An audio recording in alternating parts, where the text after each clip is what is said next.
Would you say that that is a part of Mary's story that you feel hasn't been told enough yet? And if not, what do you think the element of her that you think should be shared more that hasn't been talked about much? I agree, and I really I think that's great because she would put things together in collage form. She was big on collage. I even found a book in her day of paper sculpture. So she did a lot of well, she did in the '60s, mid '60s, uh, sculpture, paper sculpture, all made out of paper for windows in Bonwit tellers, and there were a lot of windows, and there was I think it was for Christmas time. They were just beautiful. I mean, just really beautiful. But a lot of her later paintings contain collage. Like she would paint something and then she would build it up with a little paper mache and different. It had texture, it had depth, and then she Hmm. would add a couple of ribbons here and there. Even with her advertising, some of her best art, and Disney doesn't like to present it much because it was cigarettes, but it was the Pall Mall cigarettes way back in the early mid '50s, and it was actually and as I remind people sometimes, it was before they put the warning labels on cigarettes.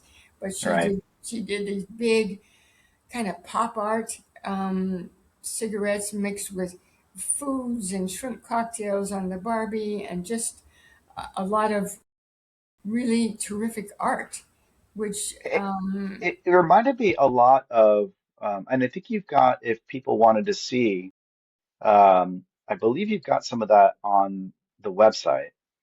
Um, um, but on the Instagram, yes. yeah, that style, and it's very interesting because mid-century animation and mid-century design in general, definitely was very much informed by the fine art movement, particularly when it comes to like, people like Picasso and, others that were into sort of like that really modernist, cubist type artwork, where there is an element of collage in a lot of the work as well. Um, did she ever talk to you about her influences by chance? Own influences. Oh, as far as other artists or just Yeah, ones that she oh loved.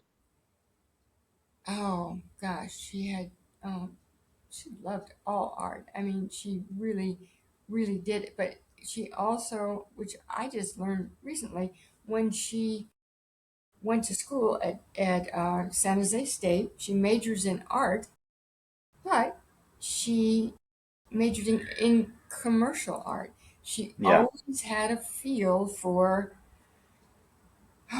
making her art, this is the way I look at it, even more accessible, more diverse, and as it turns out, commercial. And I think like the Pall Mall with the cigarettes. I mean, that's where I think she almost went into kind of pop art. That was the time Yeah.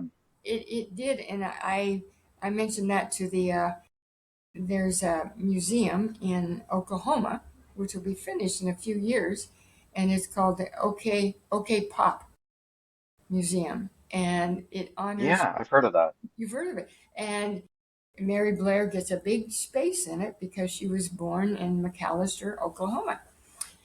And so I thought I would love to explore that dimension of Mary, her pop art, her, I mean, people love to think of her sometimes and her vintage art. Well, of course it's vintage now because it was so long ago. But she didn't start out saying I'm going to be a vintage artist or even a I'm sure at that time she was probably almost considered herself a modernist artist. she always did.